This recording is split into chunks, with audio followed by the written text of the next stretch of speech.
Hukum puasa sunnah. Hukumnya yang namanya puasa sunnah sesuai dengan namanya ya. Hukumnya tidak wajib. Tapi puasa sunnah merupakan puasa yang dianjurkan untuk dijalankan. Jadi dianjurkan untuk dilakukan. Ya, kalau kita melakukan, maka kita akan mendapatkan pahala. Tapi kalau kita tidak melakukan, maka kita juga tidak akan berdosa, tapi jadi kehilangan pahala tadi ya. Jadi rugi karena kita tidak jadi mendapatkan pahala. Nah, itu tadi hukum puasa sunnah. Kalau dikerjakan mendapat pahala, kalau ditinggalkan menjadi rugi. Kemudian, hikmah puasa sunnah. Apa saja hikmah dari puasa sunnah? Yang pertama, puasa itu bisa melatih diri dalam mengendalikan hawa nafsu. Nah, puasa itu kan kita dilarang untuk makan, dilarang minum, ya. Dan ini adalah latihan bagi diri kita untuk bisa menahan hawa nafsu dan emosi. Puasa sunnah juga mengajarkan kita untuk sabar dan makan dengan jumlah yang sewajarnya saat sahur dan berbuka. Nah, jadi biasanya kalau pas nggak puasa kan kita makannya banyak nih. Makan pagi, makan siang, makan malam. Nah, makan 3 kali sehari. Tapi kalau puasa kita makannya jadi 2 kali saja. Ya, apalagi biasanya kalau kita lagi puasa itu apa? Keinginan untuk makan itu nggak seperti hari-hari biasanya. Ya, biasanya orang buka minum air 1 gelas udah kenyang, ya kan? Itu nggak biasanya kalau buka puasa. Baru makan gorengan 1, minum air 1 gelas udah kenyang. Nah, biasanya orang puasa seperti itu, ya. Perutnya jadi nggak bisa makan makanan yang banyak. Nah, itu ya. Jadi salah satu hikmah dari puasa adalah melatih diri mengendalikan hawa nafsu. Kalau puasa kita jadi makan dengan jumlah yang sewajarnya. Kemudian, puasa juga bisa melatih kesederhanaan hidup. Nah, normalnya ketika kita berpuasa, makanan yang kita konsumsi itu akan berkurang dibanding dengan hari-hari biasa. Ya, contohnya tadi, kalau hari biasa kita makan 3 kali sehari. Nah, kalau puasa kita makan cuma 2 kali, ya kan? Nah, berarti ini adalah latihan untuk hidup sederhana. Ini bisa melatih kita untuk hidup sederhana dan berempati pada orang lain yang tidak seberuntung kita. Ya kan, masih banyak ya orang-orang yang nasibnya tidak seberuntung kita ya. Untuk makan aja susah. Kadang mereka nggak bisa makan 3 kali sehari seperti kita. Nah, makanya dengan berpuasa kita jadi bisa berempati atau bisa ikut merasakan apa yang orang-orang tadi itu rasakan, ya. Melatih diri untuk berempati, melatih untuk hidup sederhana. Kemudian, puasa itu juga bisa menjaga kesehatan. Nah, dengan melakukan puasa secara otomatis membuat tubuh membuang racun-racun di dalam tubuh kita itu, sekaligus beristirahat dari segala macam makanan dan minuman yang tidak menyehatkan. Beberapa penelitian juga menunjukkan bahwa puasa bisa membantu menurunkan kadar gula dan kolesterol dalam darah. Puasa sunnah bisa menjadi pilihan ibadah yang menyehatkan untuk kita. Nah, jadi kalau hari-hari biasa kita makan 3 kali sehari, belum jajannya, belum minum-minuman manisnya, ya, belum snack-snack keripik-keripik kentang misalnya, jajan-jajanan yang nggak sehat, yang mengandung pewarna, mengandung pengawet, ya kan? Banyak jajanan yang nggak sehat ya sekarang ya. Nah, kalau puasa kita otomatis membatasi dari makanan-makanan yang kurang sehat itu, ya. Jadi secara otomatis kalau kita berpuasa kita menjaga kesehatan tubuh, ya. Yang biasanya organ pencernaan kita ini dipaksa untuk terus bekerja, ya, harus bekerja terus karena makanannya masuk terus. Nah, pas kita puasa, organ pencernaan kita ini istirahat, ya. Bayangkan kalau gigi misalnya ngunyah terus, capek nggak kira-kira giginya, ya. Lambung juga, lambungnya suruh kerja terus mengolah makanan. Nah, kan capek ya lama-lama. Makanya kenapa kita disunahkan untuk berpuasa selain di bulan Ramadan, ya. Biar apa? Biar alat pencernaan kita tadi itu beristirahat, nggak bekerja terus.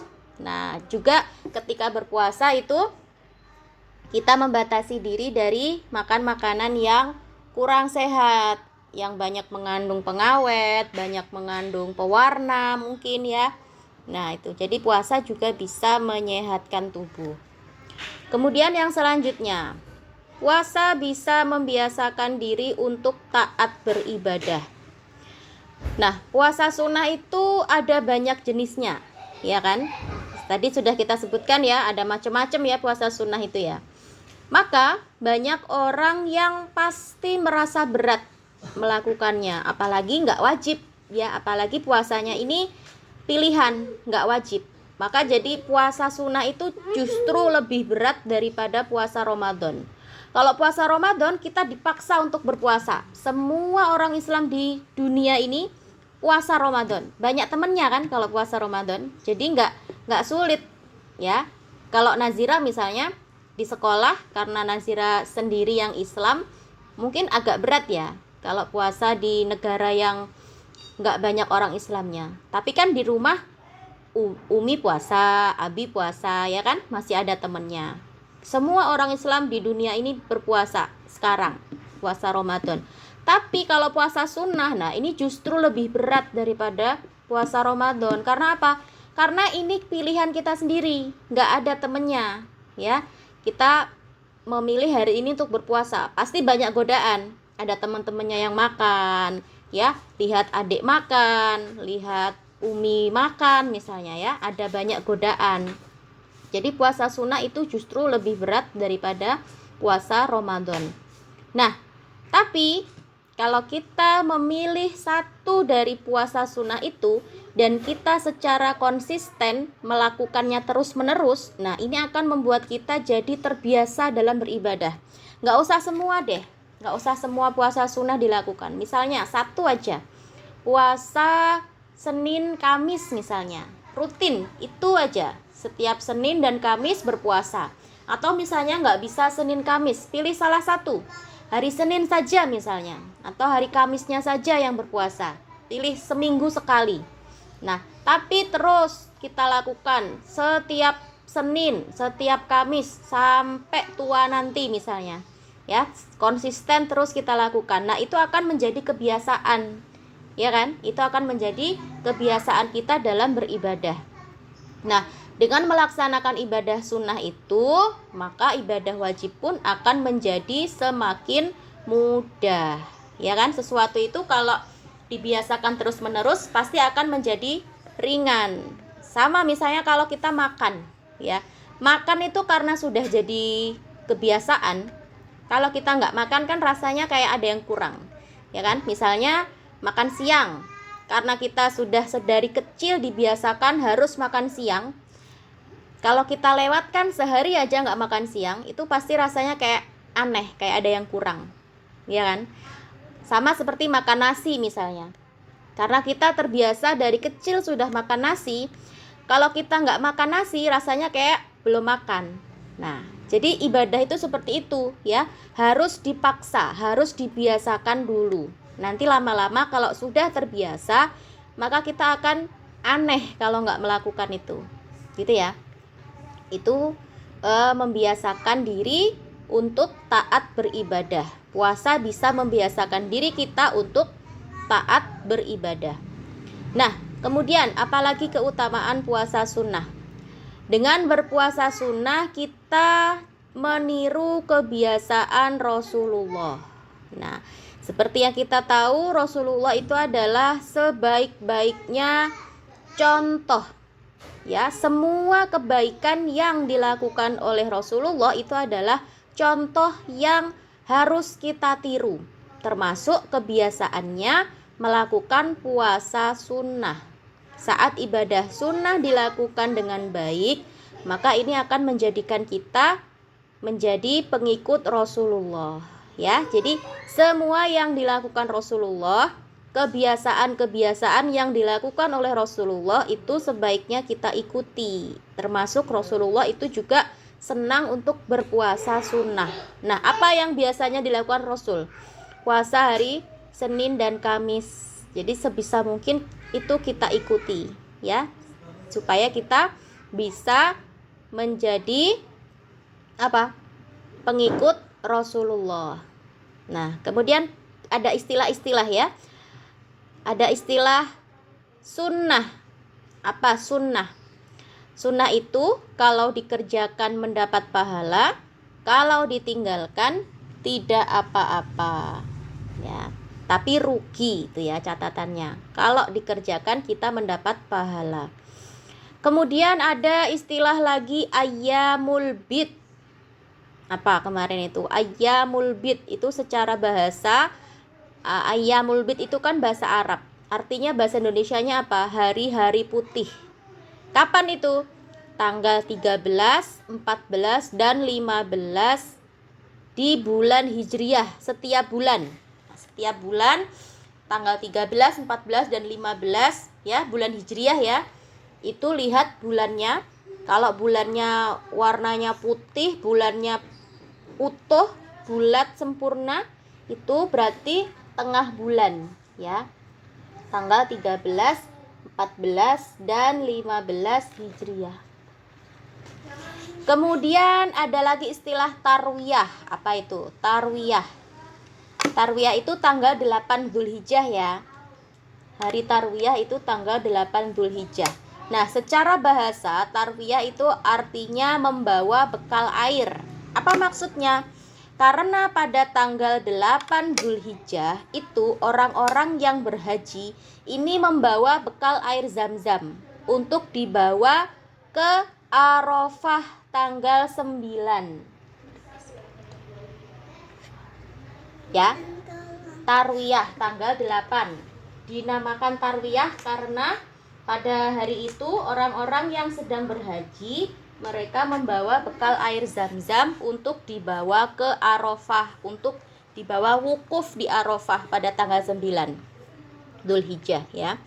Kemudian ada istilah lagi Yaum Asyura, hari Asyura. Nah, apa Asyura itu?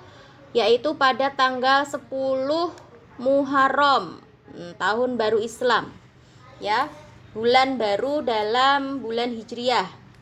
Tanggal 10 namanya hari Asyura. Kita disunahkan untuk berpuasa di situ. Kemudian ada lagi puasa Daud. Puasa Daud itu puasa yang dilakukan oleh Nabi Daud sesuai namanya. Puasanya bagaimana? Yaitu puasa yang dilakukan secara selang-seling. Sehari puasa, sehari tidak. Ya, hari ini puasa, besok tidak. Besoknya lagi puasa, besoknya lagi enggak. Itu ya, itu namanya puasa Daud. Nah, ingat-ingat ya, orang yang berpuasa akan dilipat gandakan pahalanya. Maka jangan suka riya. Riya itu apa? Riya itu sombong, ya. Jangan suka riya kalau lagi berpuasa, apalagi puasa sunnah. Karena puasa sunnah itu hanya kita dan Allah yang tahu. Orang lain nggak perlu tahu.